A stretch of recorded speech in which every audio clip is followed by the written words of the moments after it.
Hi guys, we've got the cool light going on. Sometimes we'll be in shade, sometimes we won't. But hey, we're keeping it real, aren't we, Chrissy? keeping it real and bright. So we are talking about sleep this week, which is a very interesting subject. Very interesting. And I think that people underestimate sleep and how much we need it. And actually there was a whole chapter on sleep in James, my husband James Digan, in his book, and he talks about the 4 pillars of health, and there is one just about sleep and how important it is. I gotta say, in 2006 I was working on this movie that I eventually got fired from. I was having a terrible experience, a lot of #MeToo stuff going on in that film, but as a result I had the worst insomnia, shockingly bad, and I was only 19 years of age. I would sleep, I would say 15 minutes every 3 nights. I'd get about 15 minutes of sleep, so it was just the worst insomnia you can imagine. And the crazy thing about sleep, I was so anxious as the night started progressing, and I knew I had to get sleep. I tried all the things. I sipped the hops, I had the warm milk, I did the bath, I had the relaxation oils, and then I had earplugs, eye mask, and I had me every night. Oh yeah, every night. Now, because of this insomnia experience, I have to sleep with earplugs and eye mask now. And I remember just like lying in bed. It'd be 4 a.m. I hadn't slept, and I could just hear the lift like ding in my hotel, just going up and down, and it actually drove me crazy. I thought I was going insane. I was like, because you know, we have a lot of mental health in my family, and I was really worried that I was going to end up having a mental breakdown because the lack of sleep drove me crazy. I couldn't function during the day at all. And the first few weeks I had so much adrenaline going, and I was just kind of cruising and coasting on this adrenaline. And then suddenly I hit a slump, and it was terrible. It was just so awful. And luckily I got fired from the movie, which is really ultimately what needed to happen for me to get out of the experience I was in. And that very next night, after I found out that I was fired, I slept 23 hours straight. And so it was such an indication that my insomnia was anxiety based, and it was because I was in this awful situation. But I will never take sleep for granted again. No. I used to sleep like a baby up until that. Well, I shouldn't say like a baby because I wake up all the time. But I used to sleep very well up until that moment in my life. And then since then, sleep has become incredibly important to nurture, to nourish, and to ensure that I'm giving myself enough time at night time to wind down, not have devices in my room, keep the lights low, and keep my bedroom as a sleeping space. So it's this haven where I can actually go in and have 8 hours of sleep when I don't have a newborn, because it's so important to our health. I think that from the little that I know about the actual mechanics of sleep, it is a learnt behaviour, and that's become apparent after I've had my children. You know, we're not born knowing how to sleep. We have to learn how to, you know, use our hands, grab, and even, you know, suck our milk. And then we actually have to learn how to sleep. So it does come from baby days.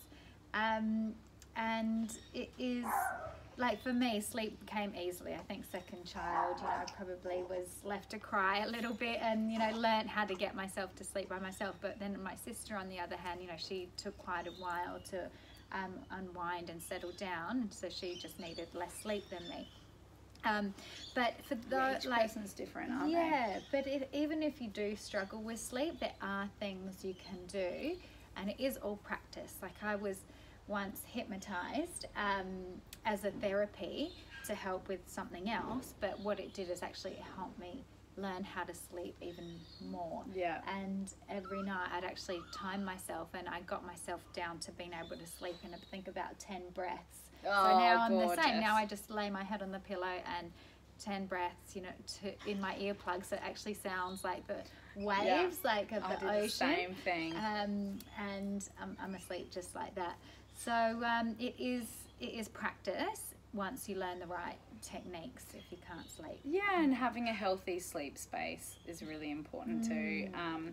We used to room share with our 2 eldest, not Isaac, my 2 eldest, so Bodhi and Forrest, who are 5 and 2.5. We room shared with them so that we had their little Montessori bed in our bedroom, and that actually felt like a healthy sleep space for me. But then as I became pregnant with their sister, I knew that it was time for them to have their own room, and my kids fall asleep like that, but their routine is having the closeness of mummy lying next to them, and then boom, they're down.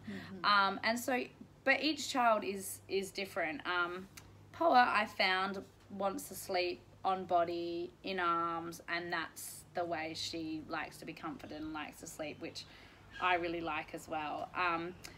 In my bedroom, we try and keep it really dark. We have blackout curtains. We sleep with a sound machine on at night time, and like Chrissy, I have my earplugs in every night, eye mask on. I have sleep with 2 pillows, and I have a 3rd pillow that I got used to having in my pregnancy to cuddle. Oh my gosh, I do the same and now thing I have same. And now it's between my legs, I'm lying on top of it, I'm snuggling my pillow, and that is my comfort in bed. And I go to sleep quick. I know. Chandler's like, really? Oh my god, Mark has one that he puts on top of his body. He just lies one on top of his body. It's so funny. And he needs his pillow. It's like his pillow. And if I accidentally like swap the pillows and I've put his pillow on my side, he's like, that's my pillow. It's my hug pillow. Which is cute. I think, you know, having a newborn is the exception to a time when you're getting sleep. You know, you just have to surrender to the fact that you're going to have very little sleep. And of course, the next day it does make you tired and cranky and, you know, far more short. Well, it does me. Far more short-tempered than what I am normally. But I think... And it depends on the baby too, I think. Of course, yeah. Yeah, like, I think Forrest, we had a real sleeper. He slept really well. She's great. And I will say, if you can, when you have a newborn, when it starts to lengthen out the chunks of sleep you're getting, I feel way more refreshed. Like right now I'm getting 4-hour, sometimes 5-hour chunks. And even though I'm still tired when I wake up to nurse her or change her, I can fall straight back to sleep and I know I'm getting another 2 to 3 hour chunk. So that has actually been enough for me to move through my day. Would you ever sleep in the day? I've had naps before. I feel like I don't have time to have naps, to be perfectly honest. I don't always feel great after a nap. Yeah, I'm the same. I couldn't day nap. I don't feel great. I feel like I wake up feeling quite groggy, but some people need it. Like my mum, for instance, she calls it her nana nap. She has her nana nap every single day. It's almost 2 hours. She found her light. Yes. This is her light here. I'm quite liking the sun, the vitamin D. And that's another thing we should talk about. So I travel a lot. We get jet lag, especially when we go to New York. That time difference, for whatever reason, sucks. And same with London. Like, going over to the UK is really hard from Australia for, like, the sleeping side of things.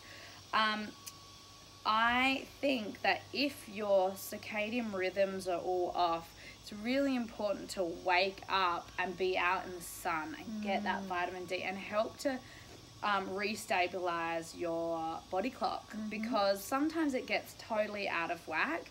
And even if you stay up one night, I don't know if you find this, if I stay up doing work on my phone until midnight or 1 a.m, the next night I find I'm not tired until midnight or 1 a.m. Same if I wake up early at 5 a.m. or 6 a.m. with the baby. It's like, bing, I'm just up again that early. So it's like having to work with your body clock constantly. There is this really cool trick, a kinesiology trick, when you are traveling to get yourself into the daily routine of where your destination. And not only is it just being out in the sun, but at 6 p.m. of that evening, you hold your pubic bone and tap the top of your head 60 times. She's a tapper. But that is a kinesiology thing rather than an EFT. Really? Yeah. And then that helps your body rewire and get into that routine. I'm using it. Yeah.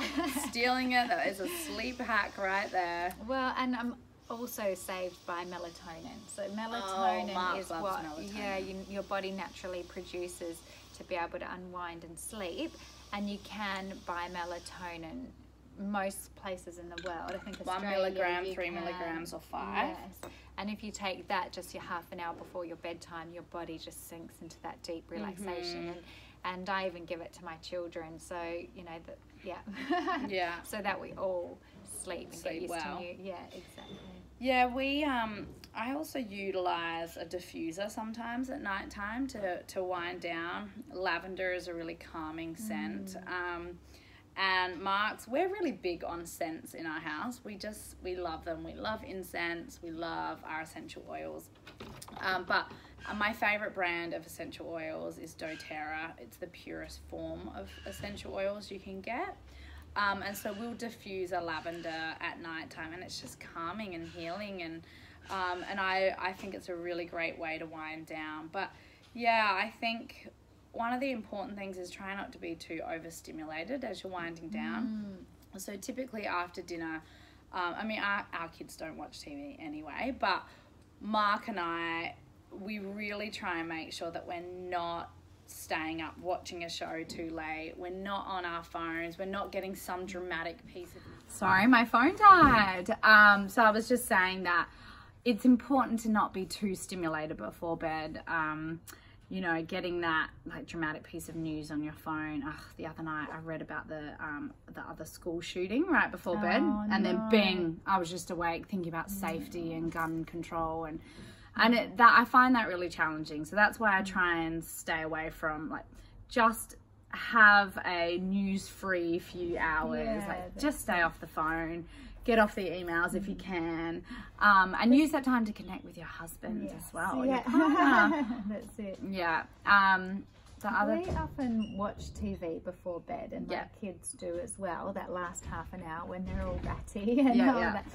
But I see that as our wind down time. Is the advice to not do that, or is it kind of whatever works for... I guess it's whatever works. Like, that would be too stimulating for my kids, but for you and like my friend Kate, you know, I talk about her all the time, her kids do the same thing. So they get in their jammies and they watch TV for half an hour before bed, and that helps wind them down. So it depends on the kind of child I have. My children would just be like, this is amazing, we're just gonna stay up and watch shows all night and then talk about it in bed. But yeah, it's just keeping that sacred space. Lights dim. Yeah. Good smells, lights dim. Oh, this is what I was going to say. Journal. If there's anything on your mind that you know is going to keep you up in the middle of the night before you go to bed, write it all down. That's a great idea. Journal it, get it out of your mind. Make peace. I had something I had to deal with a bit emotional last night, and so I was like, I'm just going to get this done. I'm going to write it all out and I'm going to feel good. And I did, and I slept amazingly well. So that's another little sleep hack for you. Love that. Yeah. All right. Well, we are out of time. So we will see you again next week. Bye. Happy sleeping.